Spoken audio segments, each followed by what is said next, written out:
আজকে হচ্ছে ষষ্ঠী আর সকাল সকাল রেডি হয়ে আমরা বেরিয়ে পড়েছি নর্থ কলকাতার দিকে।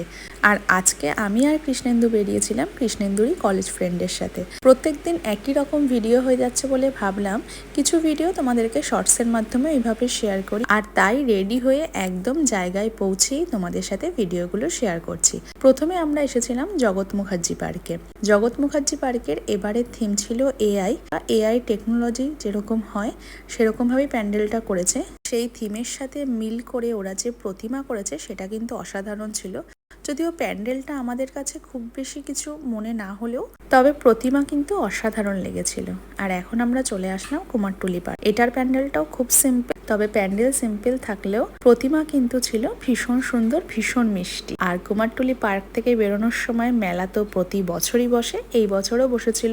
ঘড়িতে বাজে দুপুর 2:30, যেই সময় আমাদের লাঞ্চ করার কথা সেই সময় আমরা সবাই এখন খাচ্ছি ফুচকা।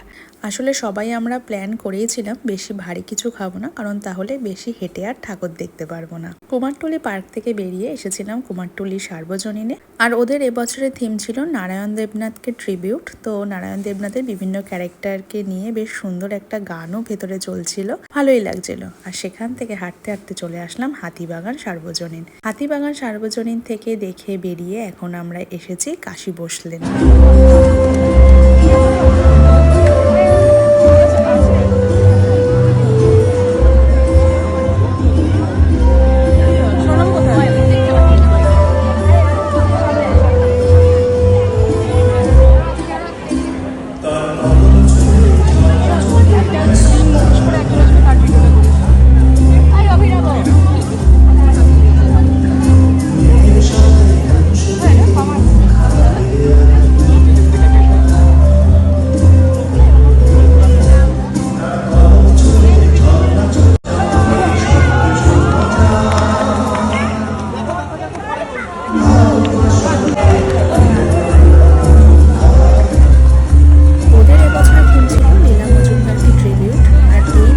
কিন্তু আমাদের কাছে সব থেকে বেস্ট লেগেছে। বিশেষ করে এই যে পারফরমেন্সটা ওরা করছিল গানটার সাথে, সেটা জাস্ট অসাধারণ লাগছিল দেখতে।